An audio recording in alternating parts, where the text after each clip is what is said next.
Isang malaking dilubyo ang nararanasan sa ngayon ng bansang North Korea dahil nga sa mga nakalipas na mga araw, lumubog sa rumaragasang baha ang libu-libong mga kabahayan ng mga residente mula sa North Pyongan at iba pang mga lugar na pinamumunuan ni Kim Jong-un. Sa video footage na ito ay makikita pa na inaalalayan ng kanyang mga tauhan ang naturang Supreme Leader habang bumababa at akmang sasakay sa isang rubber boat. Sa pagkakataong ito ay ini-inspection pala ni Kim Jong-un ang pinsalang idinulot ng malawakang pagbaha sa North Korea. Kalaunan ay makikita pa nga sa video na nalubog na sa baha ang maraming kabahayan at sinasabing malaki ang posibilidad na maraming mga tao ang nasawi dahil sa krisis na kanilang nararanasan. Ako po si Roy Zen, welcome sa Kien Thoughts. Kung hilig mo ang mga ganitong videos, mag-like at mag-subscribe para lagi kang updated sa mga susunod na upload.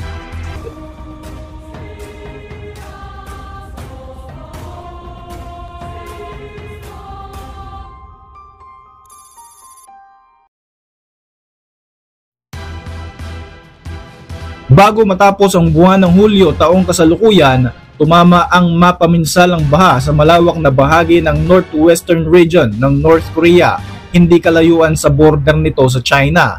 Ayon sa report ng Korean Central News Agency na isang state-owned media, nalubog na sa baha ang hindi bababa sa 4,100 na mga kabahayan at tinatayang nasa 3 ektarya naman ang lawak ng agricultural at residential na mga lupain ang napinsala sa bahagi ng Sinwiju City at sa bayan ng Uiju sa bahagi ng North Pyongan. Dahil dito, maraming mga infrastructures ang nawasak kagaya ng mga tulay, kalsada at mga pampublikong mga gusali.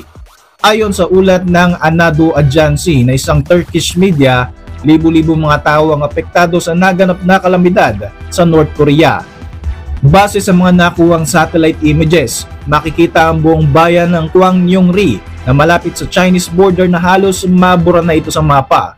Sinasabing ito ang pinakamataas na level ng pagbaha na naranasan sa buong lugar sa bahaging ito ng rehiyon ng North Korea.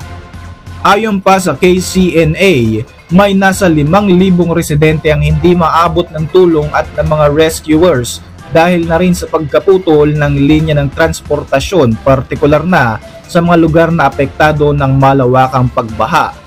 Ayon pa sa report ng TV Chosun, isang South Korean media, tinatayang nasa 1,500 na mga North Koreans ang nasawi, kabilang na mga rescue workers na lulan ng ilang mga helicopters na bumagsak pa sa kasagsagan ng rescue operations sa mga biktima ng malawakang pagbahang ito. Alam naman natin kung gaano na lang ang pagiging masikreto ng bansang North Korea sa mga nagaganap sa loob ng kanilang bansa. Subalit, sa kanila na mismo nanggaling na ang nagaganap na sakuna na ito ay matatawag daw na grave crisis. Sa mga lumabas na mga video footages galing mismo sa North Korean media, mismong ang kanilang Supreme Leader na si Kim Jong-un ay personal na bumiyahe sa mga apektadong lugar upang magsagawa ng pagsisiyasat sa mga pinsalang inabot ng kanyang nasasakupan. Sa isang larawan pa nga ay makikita ang isang sibilyan na North Korean na tinulungan ng mismong si Kim Jong-un sa kasagsagan ng rescue operation.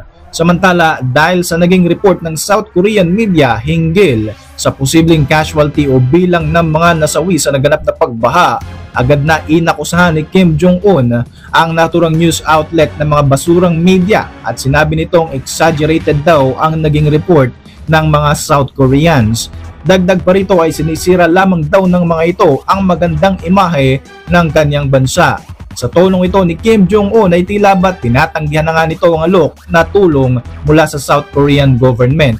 Agad na itinanggi ng Supreme Leader na 1,500 ang bilang ng mga nasawi o di kaya naman nawawala sa nakalipas na pagbaha.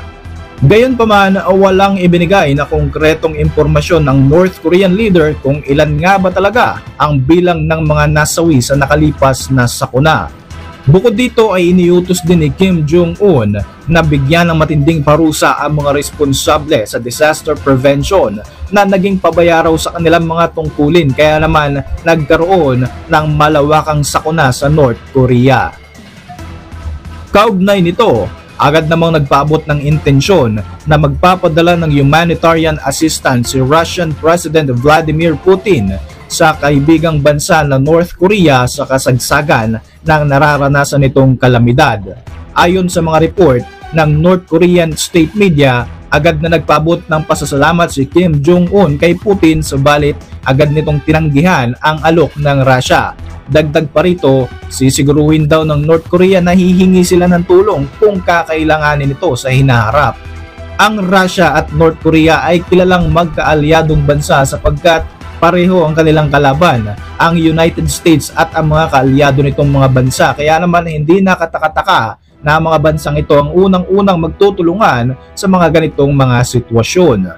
Sa kasaysayan ng North Korea, napakarami na nga ng mga sakuna ang kanilang naranasan. Isa na nga sa pinakamatindi ang tinatawag nilang Arduous March.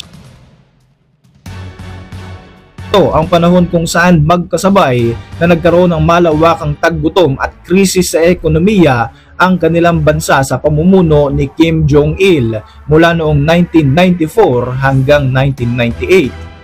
Dahil sa pangmalawakang krisis na ito, tinatayang nasa 240,000 hanggang 3.5 million na mga North Koreans ang tinatayang nasawi dahil sa hindi maayos ang naging pamamahala ng tatay ni Kim Jong-un sa kasagsagan ng nagaganap na krisis sa bansang ito.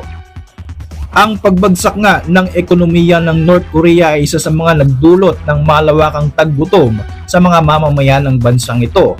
Dagdag pa rito ang mga natural disasters na palagi ang nararanasan nila katulad ng malawakang pagbabaha noong July hanggang August ng 1995 na nakaapekto sa halos 30% ng buong bansa ng North Korea. Dahil dito ay nawasak ang mga taniman at nasayang ang mga aanihin ng mga magsasaka.